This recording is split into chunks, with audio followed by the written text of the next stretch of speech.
One of the distinctive features of the Easy-Wire software is its test results reporting capability. Reports can be formatted to suit the user's needs and can be printed or exported as a file. Also, because the test data is saved to the Easy-Wire database, it can be accessed anytime.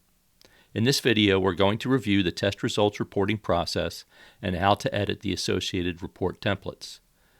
Let's begin by opening a test program in the Test Program Editor by highlighting the program name and clicking Edit. In the editor, select the Set Test Defaults tab. In the Report Options section, note the three checkbox options: one to store test error details, one to store measured test values, and because we're using a CH2 tester, Store High Voltage Values is also available. Enabling any of these options saves the corresponding test data to the database and makes the data available to include in reports. We'll consider this further in a few minutes. Meanwhile, let's proceed by selecting Configure Report/Autoprint. The Configure Printing window that opens displays the four available types of test results report or label outputs: the in-process report, the test report, the test label, and the run report. The distinctions here are important, so let's look at the process flow to help explain some of the differences. The reporting process begins with the end of a unit test in a pass or fail condition. The in-process report is available temporarily when the unit test is finished but before the device under test, the DUT is disconnected from the tester.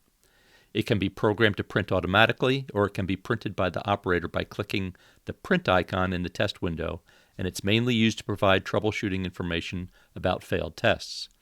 Although the terms are similar, it's important to distinguish between an in-process test, which may be performed on a partially assembled product, and an in-process report, which is generally used for troubleshooting product failures. A test report is typically used to document the results of an in-process test. After the DUT is disconnected from the tester, the results are saved to the database, and the programmed optional outputs are triggered, including the test report and the test label. The test report includes the results for a unit test. The test label is formatted to print to a label printer. A run report is a summary of the results for a test run and includes the pass-fail status of each unit tested and the summary statistics. It becomes available at the end of the test session when the user returns to the main menu.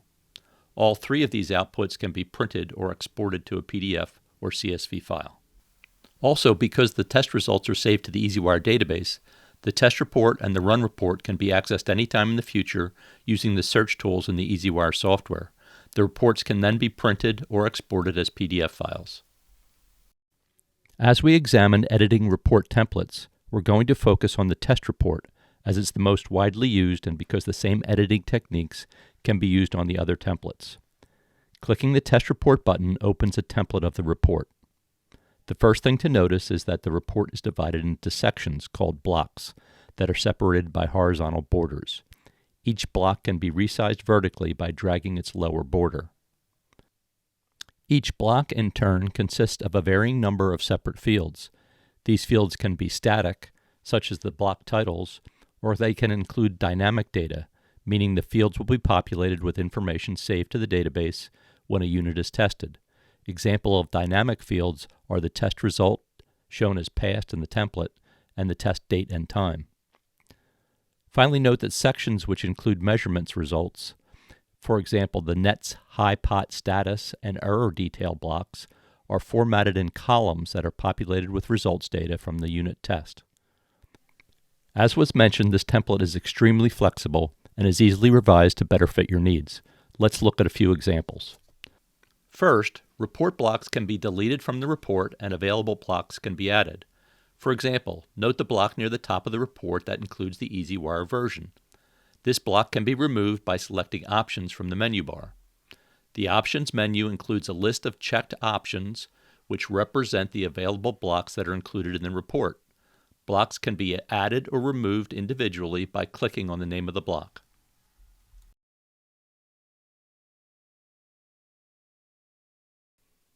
However, it's typically easier after opening the Options menu to select Show Hide Blocks to open the Select Blocks to Display window. Here, multiple blocks can be added or removed at one time. Also notice that some blocks have separate options for the title and for the block itself. The Easy-Wire help provides detailed information about all the available options, but once you understand how to make changes, it's often easier to try new things to see how they work. As an example, let's remove the revision information title and the revision information blocks. Also, you may remember we checked the option to save measured test values under the Set Test Defaults tab, so that data is available to add to the report. Let's do so by adding the measured values title and the measured values block. The changes are applied by clicking OK. Now let's look at editing the fields within the blocks. Fields can be added or deleted, repositioned, and the fonts changed. Let's start with the company information title block, which includes the report name. The name can be edited by highlighting the field, right-clicking, and selecting Edit Field from the flyout menu. We could change this name to anything else that suits our needs. For now, let's rename it Final Test Report.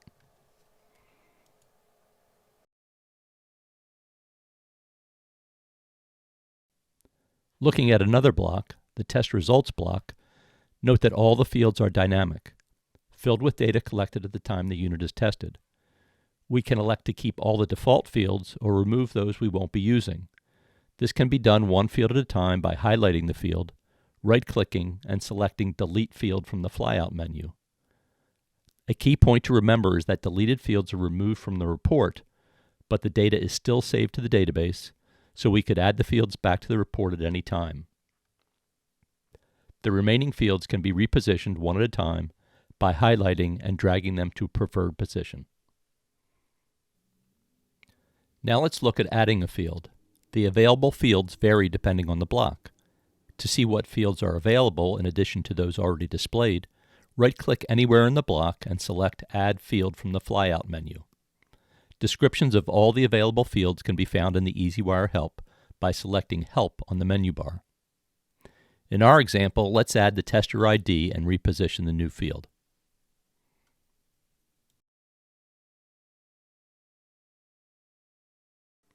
We can also add bitmap graphics to some blocks. For instance, in the Test Results title block, we can add a company logo. Right-click anywhere in the block and select New Graphic from the flyout menu.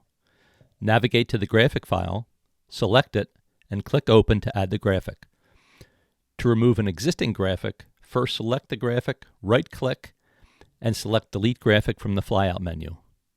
The block can be resized and the new graphic can be repositioned as desired.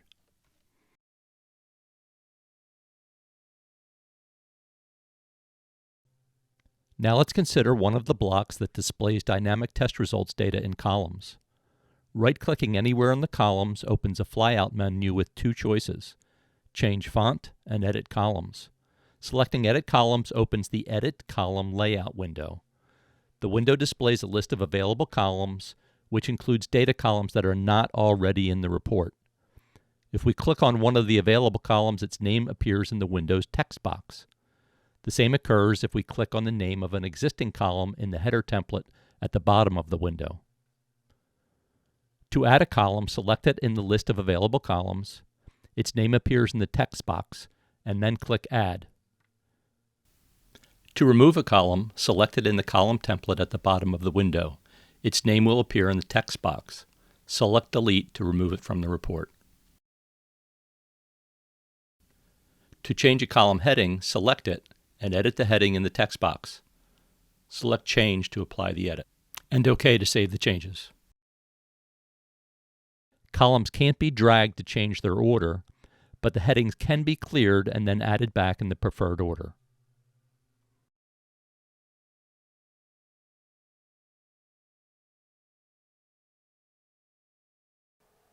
Click OK to apply the changes and resize the columns as needed.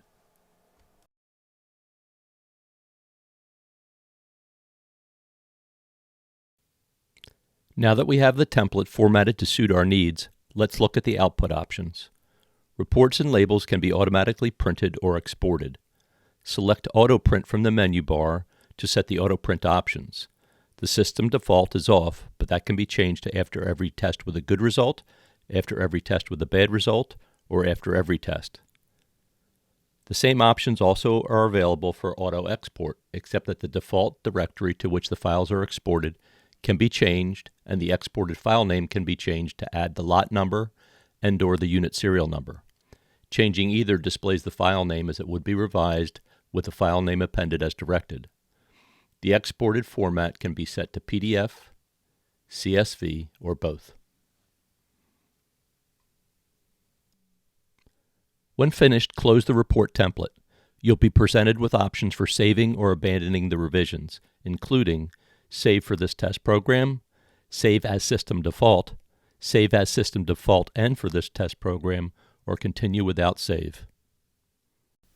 It's very important to note that saving the revised report as the system default will change the report for all existing test programs that use the default template. As there's only one system default template, we'll look at a better option for maintaining multiple templates. So in this case, we'll save the revised report for this program only. To save multiple report templates, for example, if you wanted to maintain separate templates for different customers, under the Options menu, note two choices: Export Report Configuration and Import Report Configuration. These capabilities allow the user to export the template so that it can be imported for use on other test programs. Many different templates can be maintained in this way. Finally, as was mentioned previously, because the test data is saved to the database, test reports and run reports are available after the test session has been completed. Selecting Utilities on the main menu presents the user with two options for accessing information in the database: the Test Archive Report and the Search Test Archives. Under Search Test Archives, the database can be viewed by the test program or by the test station, and searched by the test program name, by date range, by lot ID, or by serial number.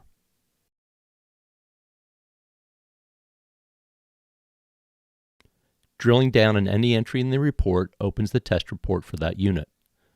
The report can be printed or exported as a PDF file. The Test Archive report can be viewed by test program name or by test station. Either can be used as the search criteria.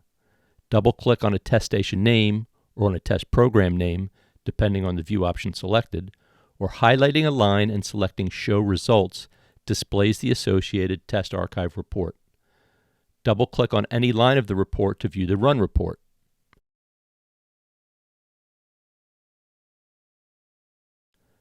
Double-click on any line of the Run report to view the test report for that unit. Both reports can be edited, and they can each be printed or exported to a PDF file by selecting Print on the menu bar. Hopefully these quick tips show how simple it is to customize reports and will help as you edit your own. But remember, detailed guidance is always available in the Easy-Wire Help System.